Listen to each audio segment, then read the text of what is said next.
Hello everyone, welcome to my channel. Today I will explain to you the lesson 2 on page 12.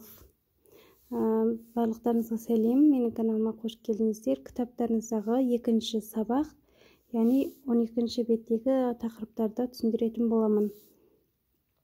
Спорт дегеніміз спорт түрлері. Start thinking дегеніміз ойлауды жалғастыру немесе бастау. What is your favorite sport? Сіздің сүйікті спорт түріңіз не? Are you in a club? Сіз үйірмедесіз бе? What do you do in your free time? Сіз бос уақытыңызда не істейсіз? Aims дегеніміз aims мақсаттары. Communication дегеніміз байланыс. Communication. Енді осы communicationде I can мен істей аламын. Describe people, places and things дейді. Мен адамдарды сипаттай алам және жерлерді, заттарды. Келесі understand the text about clubs and people's hobbies дейді. Яғни үйірмелер мен адамдардың хобби туралы мәтінді түсіну дейді. Келесі next talk about clubs and free time activities дейді. Яғни үйірмелер мен бос уақыттағы іс-шаралар туралы әңгімелеу. Talk about my favorite things дейді. Менің сүйікті заттарым туралы. Ask and answer questions and give my opinion. Яғни сұрақтар қойып, жауап беріп, өз ой-пікірімді білдіремін дейді. Келесі respond to questions and give information дейді. Яғни сұрақтарға жауап беріп, ақпарат беру дейді. Write an email about myself. Яғни өзімнің электрон поштаға өзім туралы жазу дейді. Енді сіздерде негізгі осы екінші сабақ бойы өтетін нәрселеріңіз, ол сіздерде сын есім. Adjective. Favorite things дегеніміз сүйікті заттарым. Және де ән деген зат есімнің алдында қойылады. Оны сіздерге түсіндіретін болам сабақ барысында. Және де қысқаша жауап беру. Short answers, questions дейді. Келесі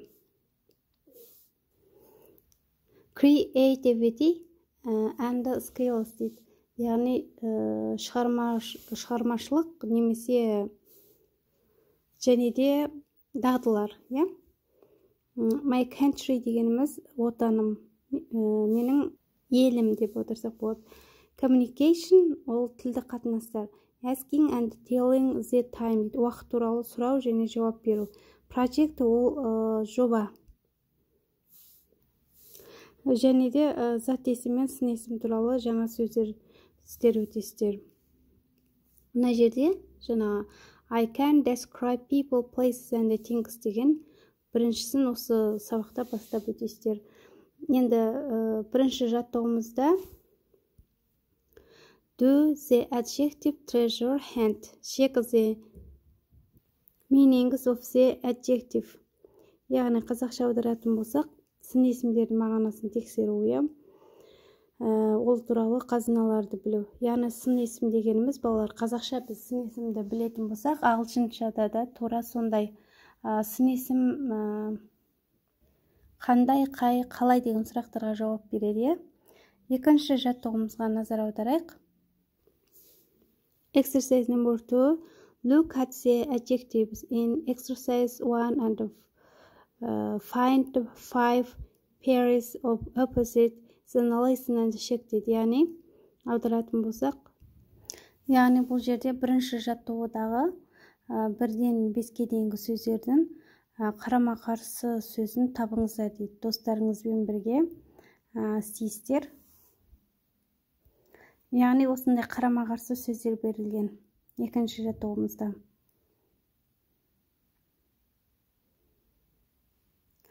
Егер керек болса, өздеріңіз жазып аласыздар.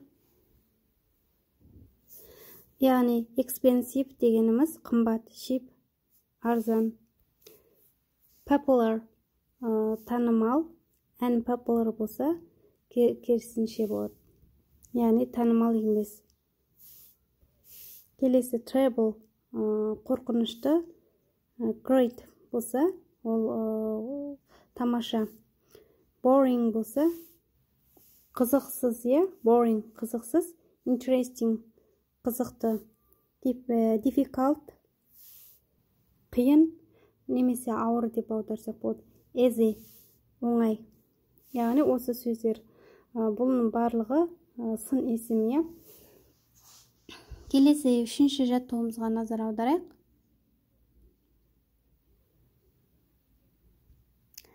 Next exercise number 3. Test your partner деді. Яғни досыңызбен бірге осындай сіз диалог сияқты құрастырасыз. What is the opposite of expensive? Яғни expensive деген сөздің қарама қарсысы не? Яғни expensive дегеніміз жаңа не дедік біз? Қымбат дедік қой. Соның қарама қарсысы cheap, яғни арзан. Correct дегеніміз дұрыс деген сөз. Егер сіз досыңызға осы сұрақты қойғанда ол дұрыс емес жауап айтатын болса, онда incorrect болады. Яғни мен мұнда үшінші жаттығуға бір-екі мысал келтірдім. Өздеріңіз осы сияқты орындайсыздар.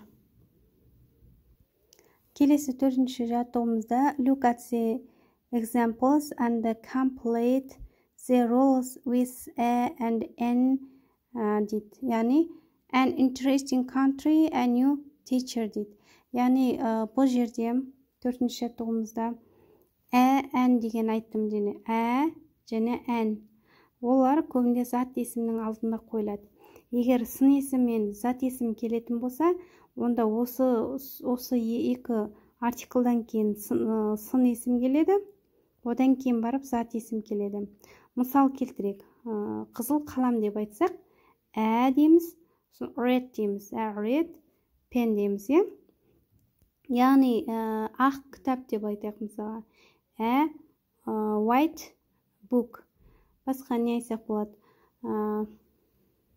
Қара түсті көйлек, black dress. Сол сияқты мына жерде an interesting country дегеніміз, яғни қызықты ел, Келесі a new teacher дегеніміз жаңа мұғалім. Сол сияқты, яғни зат есімнің, сын есімнің алдына қойылады. Негізінде зат есіммен бірге жүреді. Егер сын есім келетін болса, онда сын есім зат есімнің алдына келеді. Мынау сын есімнің алдына шығады. Енді қараңыздар, мына жерде кішігірім ереже бар.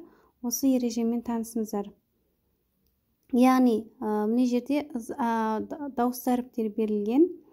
A, E, I, O, U деген. Осы әріптердің басталатын сөздер болатын болса, онда яғни ән деген артиклді қоясыздар біріншісінде.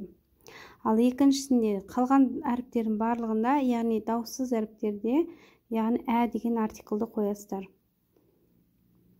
Енді мына жерде 5-ші жаттығуымызда соған байланысты орындаған. Мысалға, easy word in English дейді.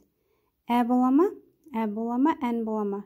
Яғни немен басталып тұр? Мына жерде дауысты әріппен басталып тұр, сондықтан ән болады. Ән. Келесінде cheap car, арзан машина, болады. Келесі great city, яғни тамаша қала, болады. Old actor, jazz actor, ән болады. Ән. Unpopular song, қызықсыз өлең.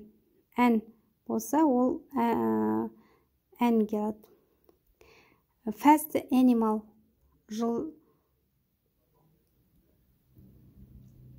жылдам жануар, Interesting game, қызықты ойын. Онда fast де болады, interesting де ән болады. Келесі boring color, ол болады. Яғни суық түс. Келесі 6-шы жаттығуымызға назар аударайық. Think of things for 1 and 8 in exercise 5. Then play a guessing game with your partner. Have 3 guesses. Яғни бұл жерде 5-ші жаттығуға қарап жаңағы сөздерден, осы сөздерден сіз үш сөзді guesses деген ағылшын тілінде болжау жасау. Guesses мен мына сөзді сіз қоршап қояйын. Guesses, guessing, guesses жасайсыздар дейді. Үш сөзбен guesses жасайсыздар дейді. Яғни ол дегеніміз қалай? It's an easy word in English дейді. Яғни не істейді? Бұл ағылшын тіліндегі ең оңай сөз дейді. Яғни артиклін қойып тұр an. Дұрыс па? Дұрыс болатын болса, I think it's cat. Мен ойлаймын ол cat. Егер дұрыс болатын болса, сіз айтасыз yes, that's right деп. Яғни дұрыс болса. Ал егер дұрыс емес болатын болса, no, try again. No, жоқ емес, яғни сіз қайтадан айтыңыз дейді. Олай емес. Яғни сіз досыңызбен бірге осыны орындасаңыздар өздеріңізге жақсы, яғни тілдік қатынастарыңыз дамиды. Тағы да басқа сөздерді қойып, тура осы үлгіде орындайсыздар. 6-шы жаттығуымызда.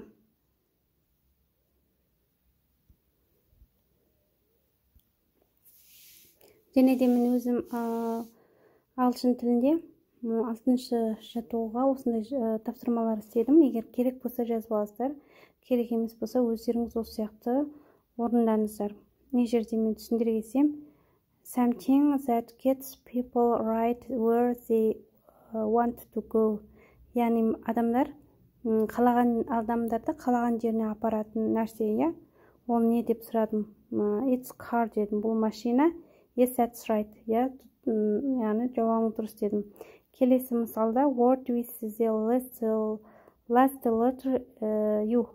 Яғни соңғы U әріпімен аяқталатын сөз. It's boy дедім. Бұл ұл бала.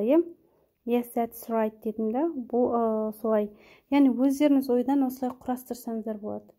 Немесе егер қаласаңыздар, осы кітапқа қарап, осылай мысал келтірсеңіздер болады 6-шы жаттығуымызда. Осыменен бүгінгі сабағым аяқталды. Соңына дейін көргендеріңізге рахмет. Егер түсініксіз болса сұрақ қойсаңыздар болады. Төменде комментарияға оқып қоямын. Міндетті түрде келесі сабақтың сілтемесін төменге қалдыратын боламын.